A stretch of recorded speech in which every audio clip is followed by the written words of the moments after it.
ಈ ವಸ್ತುಗಳು ಕೈಯಿಂದ ಬೀಳುವುದು ಅಶುಭವಂತೆ. ಹಾಗಾದರೆ ಯಾವುದು ಆ ವಸ್ತುಗಳು? ವಸ್ತುಗಳು ನಿಮ್ಮ ಕೈಯಿಂದ ಬಿದ್ದರೆ ಇದು ಮುಂಬರುವ ಬಿಕ್ಕಟ್ಟಿನ ಸಂಕೇತವಾಗಿದೆ. ಹಾಗಾಗಿ ಅದನ್ನು ಎಂದಿಗೂ ನಿರ್ಲಕ್ಷಿಸಬೇಡಿ. ಜ್ಯೋತಿಷ ಶಾಸ್ತ್ರದ ಪ್ರಕಾರ ಈ ವಿಷಯಗಳು ನಿಯಂತ್ರಣ ತಪ್ಪಿದಾಗ ಅದು ದುರಾದೃಷ್ಟವನ್ನು ತರುತ್ತದೆ. ಅಂತಹ ಘಟನೆಗಳು ಮುಂಬರುವ ತೊಂದರೆಗಳ ಬಗ್ಗೆ ಎಚ್ಚರಿಸುತ್ತವೆ. ಹಿಂದೂ ಧರ್ಮದಲ್ಲಿ ಶಾಸ್ತ್ರಗಳಿಗೆ ಹೆಚ್ಚಿನ ಪ್ರಾಮುಖ್ಯತೆ ನೀಡಲಾಗುತ್ತದೆ.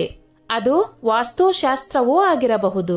ಕೆಲವೊಂದು ನಂಬಿಕೆಗಳು, ಆಚರಣೆಗಳು ಇವುಗಳಿಗೆ ತನ್ನದೇ ಆದ ಮಹತ್ವವಿದೆ. ಆದರೆ ಧಾರ್ಮಿಕ ನಂಬಿಕೆಗಳ ಪ್ರಕಾರ ಕೆಲವು ವಸ್ತುಗಳು ಕೈಯಿಂದ ಕೆಳಗೆ ಬಿದ್ದರೆ ಅಮಂಗಳಕರ ಪರಿಣಾಮ ಕೆಟ್ಟದಾಗಿರುತ್ತದಂತೆ. ವಾಸ್ತುಶಾಸ್ತ್ರದ ಪ್ರಕಾರ ಯಾವುದು ಅಶುಭವೆಂದು ಪರಿಗಣಿಸಲಾಗಿದೆ ಎಂದು ತಿಳಿಯೋಣ. ಭಾರತದಲ್ಲಿ ಧಾನ್ಯಗಳನ್ನು ದೈವಿಕವೆಂದು ಪರಿಗಣಿಸಲಾಗುತ್ತದೆ. ತಿನ್ನುವಾಗ ಅಥವಾ ಬಡಿಸುವಾಗ ಆಹಾರವನ್ನು ಬೀಳಿಸುವುದು ದುರಾದೃಷ್ಟ. ಸೇವೆ ಮಾಡುವಾಗ ಅದು ನಿಮ್ಮ ಕೈಯಿಂದ ಬಿದ್ದರೆ ಅದು ಅನ್ನಪೂರ್ಣ ದೇವಿಗೆ ಅಥವಾ ತಾಯಿ ಲಕ್ಷ್ಮಿಗೆ ಅವಮಾನ. ಇದು ಕುಟುಂಬದಲ್ಲಿನ ಬಡತನವನ್ನು ಸೂಚಿಸುತ್ತದೆ. ವಾಸ್ತುಶಾಸ್ತ್ರದಲ್ಲಿ ನೆಲದ ಮೇಲೆ ಎಣ್ಣೆ ಬಿದ್ದರೆ ಅಶುಭ.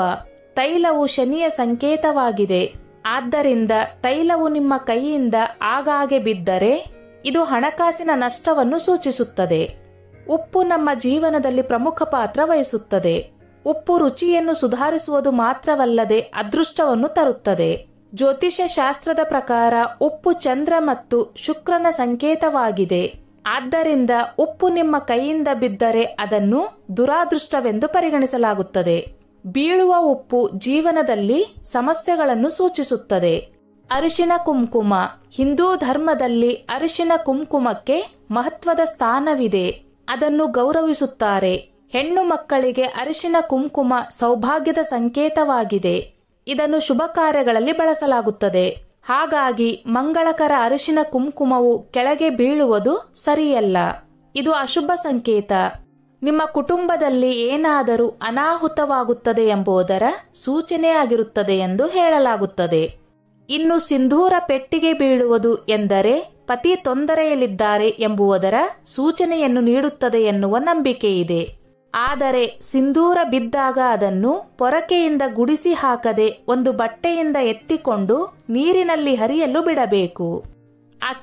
ಅಕ್ಕಿಯನ್ನು ಅನ್ನಪೂರ್ಣೆಗೆ ಹೋಲಿಸಲಾಗುತ್ತದೆ. ಅಕ್ಕಿಯನ್ನು ಲಕ್ಷ್ಮೀ ಸ್ವರೂಪಿಣಿ ಎಂದು ಕರೆಯಲಾಗುತ್ತದೆ.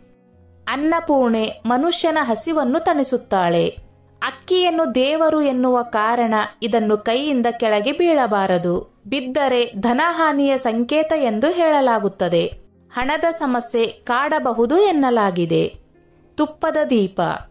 ಶುಭ ಸಂದರ್ಭಗಳಲ್ಲಿ ದೇವರಿಗೆ ತುಪ್ಪದ ದೀಪವನ್ನು ಹಚ್ಚಲಾಗುತ್ತದೆ. ಇದನ್ನು ಶುಭ ಸಂಕೇತ ಎಂದು ಬಿಂಬಿಸಲಾಗುತ್ತದೆ. ಹಾಗಾಗಿ ತುಪ್ಪದ ದೀಪ ಕೆಳಗೆ ಬಿದ್ದರೆ ಅದು ಸಂಭವಿಸುವ ಅಹಿತಕರ ಘಟನೆಯ ಸೂಚನೆ ನೀಡುತ್ತಿದೆ ಎಂದು ಅರ್ಥ.